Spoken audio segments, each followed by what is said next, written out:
সোমবার বিভিন্ন দাবি দাওয়া নিয়ে সিআইটিইউর পক্ষ থেকে গণডেপুটেশন প্রদান করা হয় আগরতলার শ্রম দপ্তরে। বিষয়ে বিস্তারিত জানাতে গিয়ে সিআইটিইউ নেতৃত্ব শঙ্কর প্রসাদ দত্ত বলেন, গত 6 মাস ধরে দেশের মধ্যে শ্রমিকদের মজুরি ও কাজ কমে যাচ্ছে এবং বেকারের সংখ্যাও দিন দিন বৃদ্ধি পাচ্ছে এবং আমাদের রাজ্যেও দেখা যাচ্ছে শ্রমিকরা দিনের পর দিন বসে থেকেও কাজ জোটাতে পারছে না।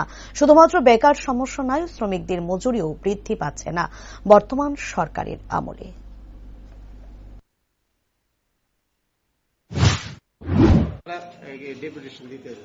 ভারতের ট্রেড ইউনিয়ন কেন্দ্র আমাদের রাজ্যে বিজেপি নেতৃত্বাধীন সরকারের বিরুদ্ধে, তাদের অপশাসনের বিরুদ্ধে চার্জশিট দেবার জন্য আজকে এখানে মিলিত হয়েছে। তারা একের পর এক অপরাধ করছে। শ্রমজীবী মানুষের, আপনারা শুনেছেন ইতোমধ্যে ভারতবর্ষের প্রধানমন্ত্রীর যিনি মুখ্য অর্থনৈতিক উপদেষ্টা, তিনি বলেছেন যে ভারতবর্ষে গত 6 মাসে শ্রমিকদের মজুরি কমেছে। দেশে শ্রমিকদের কাজ কমে যাচ্ছে এবং তার ফলে যারা কাজ করতেন তারা আজকে বেকার হচ্ছেন।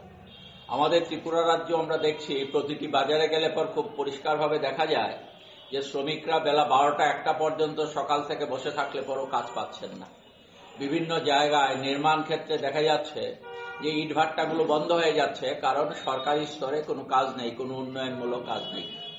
অন্যদিকে বিভিন্ন জায়গায় চা বাগানগুলোতে সেই বামফ্রন্ট সরকারের সময়ে 176 টাকা তারা চালু করেছিলেন, এটাও কার্যকর করতে বিজেপি সরকার গড়িমসি করে এখন সর্বশেষে একটা ভালো সংখ্যক বাগানে চালু হয়েছে, কিন্তু এটা তো 6-7 বছর আগের মজুরি।